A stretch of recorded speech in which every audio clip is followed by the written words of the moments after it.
Hi again, everyone.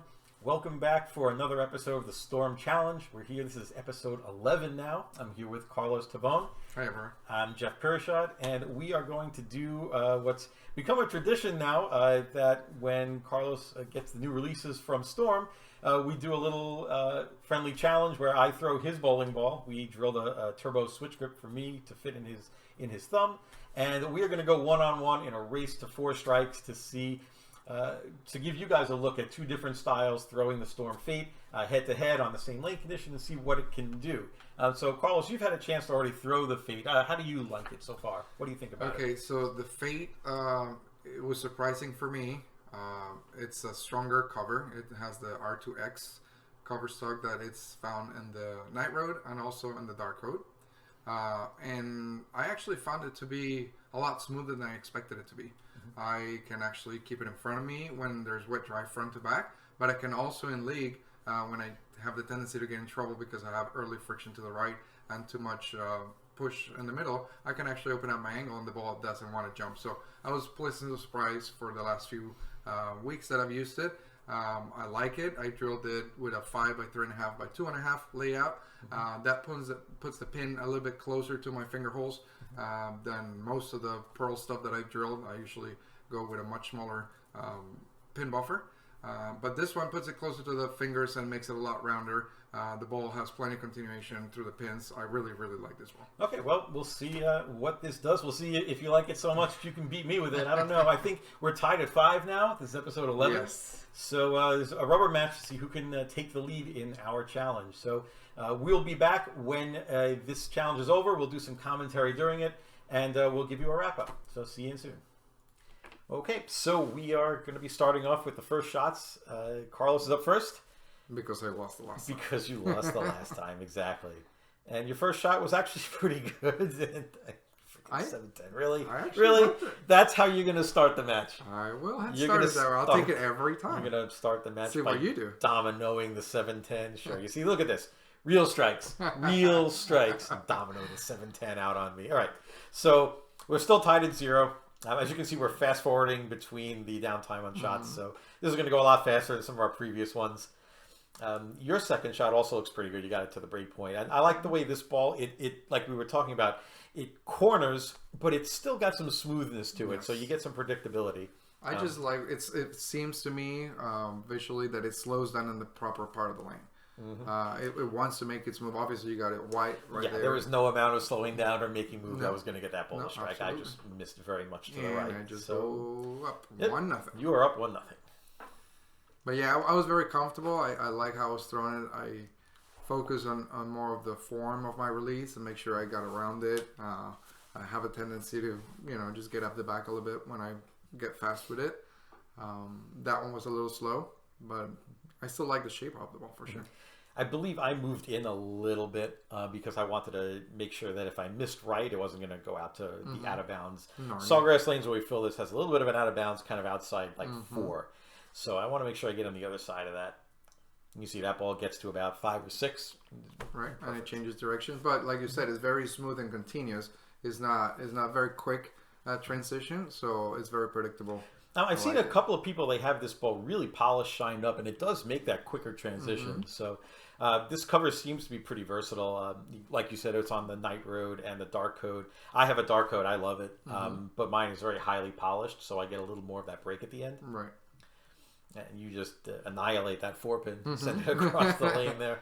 Yeah, I really like I said, the transition front to back and side to side from this ball. It helps that I'm able to play right now. The part of the lane that I like to play is not too straight, not too deep. My tendency is to get more comfortable the more left I have to go, but yeah, I'm liking it. This is actually one of the more predictable Pearl balls from Storm that I've thrown in some time. With my ball speed, and I tend to sometimes get around the side of the ball a little too much. Sometimes the covers are a little skittish, or they'll be a little too reactive on the back end. But this one, the transition was just a little slower because the cover stock was just stronger. Right. Like on the Night Road. And for me, I can make this ball, I think, do a lot more for my rev rate. I agree. I think that this is a very good combination. RG is 252 on a 15-pound ball. The differential is 0.053. So medium to high RG with a high differential and a stronger cover, pearl cover, the R2X, which is, like you said, found in Dark Code and the Night Road. I think it's just a very good combination. I don't see myself shining this ball. I like how it comes out of the box. It has the new finish, the factory finish, the reactor gloss, and I think it just fits me better. I could see myself maybe getting, if I wanted to get a different reaction from these, taking 2 of them, drilling them the same, leaving one with the box finish and polishing a different one up.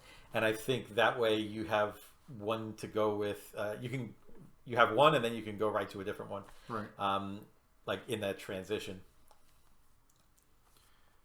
Yeah, it was a really good shot after a long layover. You obviously fast forwarded, but the miracle of modern technology. We Yes. fast forwarded through that lane breakdown and we talked right through it. So you can see, like, now I'm moving in and that cover is a little slow. So what I could do if I had a second one is I could take a polished version of that and I can play in that deep, Right. and I would get a little more recovery. But what I'm probably going to end up doing is just kind of slowing it up a little bit and giving the ball a little more time to corner. can't believe that didn't strike. I'm glad that ball didn't strike. Yeah. No, all I did was I kept moving a little further left, made sure I stayed slow enough. That was my only swing thought. That's why I like that shot so much. 7 pinches didn't fall, and you capitalized on it to tie it again. Right. But I really like the shape of it. Now it looks like you're a little too much up the back of the ball. I think Because you I weren't really going around I it. get a little fast. Obviously, I like the previous shot. I might have been a little too pumped up, and I just don't get through it, the way I need to. But that was just all operator error. Yeah, see, 100%. and for me, like I said, I moved in a little bit. I'm just gonna get it out to the right to the dryer. I think a lot of people would be Circle. surprised, for a Belmo line ball. Most of the other ones, except for maybe the promotion drive, the Timeless, the Trend 2, they've been pretty angular, pretty quick, response. This one is just going to be a lot rounder and more predictable. And this one for the win. Oh, we got it. Throw it for the cheese, huh? Yes. We're back. There you have it. I won again. I think is that 3 in a row now? You were Yeah, up. it was You 3 in were a up 5-3, and now I'm up 6-5. So everything is as it should be again. I am nominated again. So, as you saw, the Storm Fate had a little different of a reaction for both of us. For you, it was, I think, a little more reactive on the back end, and for me, it gave me a really hard, smooth arc, but still with some pop in the back. So you can see how the Fate, even the same Fate with the same layout, works for 2 different styles and 2 different rev rates. So I like the versatility of this ball. I think a lot of different styles will like it, and they can do some good things with it. I'm sure Belmo himself will do some good things with it. So until we get to the next Belmo release, we've got this one, and this one is going to be something that a lot of bowlers are going to like for sure. I really believe that it's going to fit a lot of different styles. I like the combination of the medium RG with the high differential, okay, with the stronger cover, but still being a pro ball. I think that it slows down in a proper part plane. I think that you could see in a couple of the shots that we both missed, and the ball still shaped up properly. I think that's what most people are looking for. I think I can use this on a lot of different patterns, and I've been using it on a house shot. So I'm pretty pleased. I think it's a ball that it just made my bag, and I'm happy overall with it. Yeah, well, you guys watching this video, tell us what you thought of the video and the Storm Fate. If you have one already, let us know if you like it or not. And we look forward to hearing from you. So until next time, catch you guys later.